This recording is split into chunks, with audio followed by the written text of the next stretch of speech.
ہم دعا سے پہلے توبہ کے کلمات پڑھ لیتے ہیں. دل میں یہ نیت کر لیجئے کہ یا اللہ آج کے بعد ہمیں معصیت سے خالی زندگی گزارنے کی توفیق عطا فرما. بسم اللہ الرحمن الرحیم. لا الہ الا اللہ محمد رسول اللہ. آمنت باللہ وملائکتہ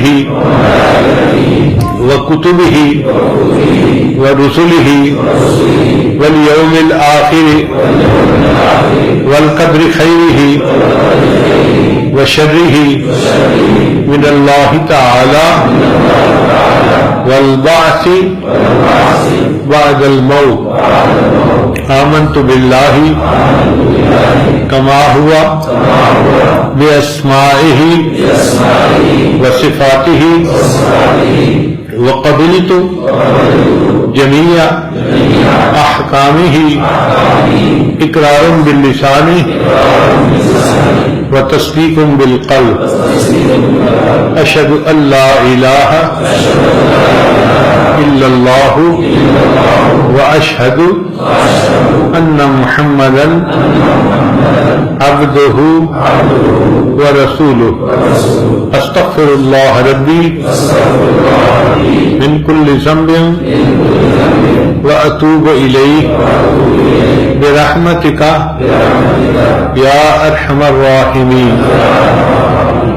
5 معمولات ہیں، اگر ان کو باقاعدگی سے کرے تو اللہ تعالیٰ دل کو منور کریں گے.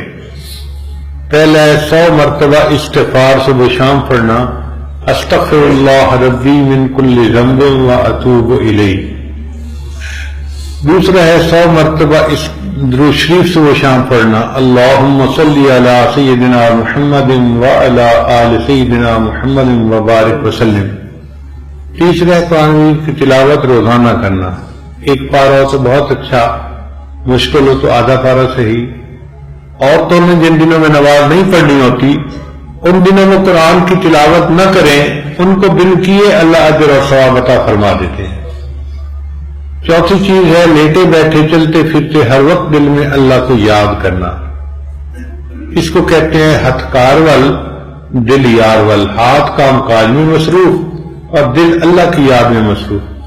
اور 5ویں چیز ہے مراقبہ. مراقبہ ذکر قلبی کو کہتے ہیں. جب بھی نماز سے فارغ ہوں صبح یا شام تھوڑی دیر کے لیے اللہ سے لو لگا کے بیٹھیں کہ اللہ کی رحمت آ رہی ہے، دل میں سما رہی ہے، دل کی ظلمت اور سیاہی دور ہو رہی ہے اور میرا دل اللہ اللہ اللہ بول رہا ہے اور میں سن رہا ہوں. یہ جو 10-15 منٹ آپ مراقبے میں بیٹھیں گے تو یہ آپ کی کیفیات ریچارج ہو جائے گی. آج کل سیل فون کا زمانہ ہے، شام کو اکثر فونوں کی بیٹریاں ڈاؤن ہو جاتی ہیں تو ہم پھر اسے چارجر کے ساتھ لگا دیتے ہیں. 1 گھنٹہ چارجر کے ساتھ لگنے سے پھر بیٹری فل ہو جاتی ہے. اسی طرح ہم سارا دن مدرسے میں، بزنس میں، دفتر میں وقت گزارتے ہیں، ہماری کیفیات کی بیٹری ڈاؤن ہو جاتی ہے. اور یہ جو مراقبہ ہے نا، یہ اپنے دل کو چارجر کے ساتھ جوڑنے والی بات ہے. اللہ سے تار جوڑ کے بیٹھ گئے کہ اللہ کی طرف سے رحمت آ رہی ہے، میرے دل میں سما رہی ہے، میرے دل کی ظلمت اور سیاہی دور ہو رہی ہے اور میرا دل اللہ اللہ اللہ کہہ رہا ہے. اور چارجر ایسا کام کرتا ہے کہ واقعی بندے کی ایمانی بیٹری پھر چارج ہو جاتی ہے. پھر وہ اچھی کیفیات کے ساتھ رات گزارتا ہے اور دوسرے دن پھر لوگوں کے ساتھ بات چیت کرتا ہے. اور ایک بات اور ذہن میں رکھیے کہ یہ معمولات کوئی ہمارے مشائخ نے اپنی طرف سے نہیں بنائے. کچھ لوگ کہہ دیتے ہیں کہ یہ تو بہت ہی عجمی چیز ہے، یہ معمولات کہاں سے آئے؟ بھئی یہ معمولات قرآن مجید میں موجود ہیں. ہمارے بزرگوں نے قرآن کے سمندر میں غوطے لگا کر یہ ہیرے موتی نکال کے اکٹھے دے دیے. دیکھیں قرآن مجید میں اللہ تعالیٰ ایک جگہ فرماتے ہیں استغفروا ربکم.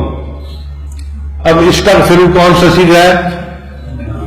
امر کا سیغہ ہے، حکم ہے، ایسے ہی ہے نا، امر کا سیغہ ہے. تو اس کا مطلب یہ کہ اللہ کا حکم ہے کہ ہم استغفار کریں. اگر ہم اس کی تعمیل میں 100 مرتبہ صبح شام استغفار کر لیں تو یہ عجمی چیز بنے گی یا خالص عربی اور قرآنی چیز ہوگی؟ اسی طرح درود شریف پڑھنے کا بھی قرآن مجید میں حکم ہے. اللہ تعالیٰ فرماتے ہیں ان اللہ و ملائکتہ یصلون علی النبی یا ایھا الذین آمنوا صلوا علیہ وسلموا تسلیما. اب یہ پھر صلو کون سا چیز ہے؟ تو حکم کس کا ہوا؟ اگر ہم اس حکم کو مانتے ہوئے 100 مرتبہ درود شریف صبح شام پڑھ لیں تو یہ عجمی چیز ہوئی یا عربی چیز ہوئی؟ پھر قرآن مجید پڑھنے کا بھی حکم ہے. اللہ فرماتے ہیں فَقْرَؤُوا مَا تَيَسَّرَ مِنَ الْقُرْآنِ. اب یہ اقرأوا کون سا صیغہ ہے؟ امر کا صیغہ ہے، حکم ہے. کس کا حکم ہے؟ اللہ کا حکم ہے. اگر ہم روزانہ قرآن پاک پڑھیں ایک پارہ تو یہ خالص عربی چیز ہے یا عجمی چیز ہے؟ پھر اس کے بعد لیٹے بیٹھے چلتے پھرتے ہر وقت اللہ کو یاد کرنا، اس کا بھی حکم ہے. اللہ فرماتے ہیں فَاذْكُرُوا اللَّهَ قِيَامًا وَقُعُودًا وَعَلَىٰ جُنُوبِكُمْ. یہ اللہ کا قرآن ہے. اب فَاذْكُرُوا اللَّهَ کون سا صیغہ ہے؟ فَاذْكُرُوا اللَّهَ قِيَامًا وَقُعُودًا وَعَلَىٰ جُنُوبِكُمْ. تم کھڑے بیٹھے لیٹے اپنے اللہ کو یاد کرو. اب جب رب کا حکم ہے اور ہم اس پر عمل کریں تو یہ عجمی چیز بنی یا عربی چیز بنی؟ اور آخری چیز ہے مراقبہ. اور اللہ قرآن مجید میں فرماتے ہیں وَاذْكُرْ رَبَّكَ فِي نَفْسِكَ. ذکر کر اپنے رب کا اپنے دل میں. حسین نے لکھا ای فی قلبک، اپنے دل میں اللہ کو یاد کرو. اللہ دل میں کیسے یاد کریں؟ فرمایا تضرعا وخیفا، گر گراتے ہوئے اور بہت خفیہ انداز سے. حضرت مفتی محمد شفیع رحمۃ اللہ علیہ اپنی تفسیر میں اس آیت کے تحت لکھتے ہیں کہ اس آیت سے ذکر قلبی کا قرآن سے ثبوت مل رہا ہے. اب اگر یہ مراقبہ کرنے کا طریقہ اللہ قرآن میں فرما رہے ہیں، وذکر کا مطلب کیا ہوتا ہے؟ ذکر کرو، حکم ہے نا، امر ہے نا. وذکر ربک فی نفسک، ذکر کر اپنے رب کا اپنے دل میں. ہم اگر اس پر عمل کر لیں تو یہ پھر عجمی چیز ہوئی یا عربی چیز ہوئی؟ تو اس کا مطلب یہ کہ یہ 5 معاملات باہر کہیں سے نہیں آئے، قرآن مجید سے ہمارے بزرگوں نے نکال کر ہمیں دیے ہیں کہ اس پر عمل کر لو. اور ہمارا مشاہدہ ہے کہ جو بندہ اس پر عمل کرتا ہے اس کا دل منور ہوتا ہے اور اس کا دل زندہ ہو جاتا ہے. اللہ فرماتے ہیں افمن کان میتا فاحییناہ، اور وہ جو مردہ تھا ہم نے اس مردے کو زندہ کر دیا. وجعلنا لہ نور یمشی بہ فی الناس، اور ہم نے اس کو سینے کا ایسا نور عطا کیا جس نور کو لے کر وہ انسانوں کے درمیان دین کی دعوت کا کام کرتا ہے. تو آپ حضرات ذکر کر کے اپنے دلوں کو زندہ کر لیجئے، منور کر لیجئے، اور پھر اس کی برکتیں پوری زندگی دیکھیے. اللہ تعالی ہمارے لیے آسان فرما دے.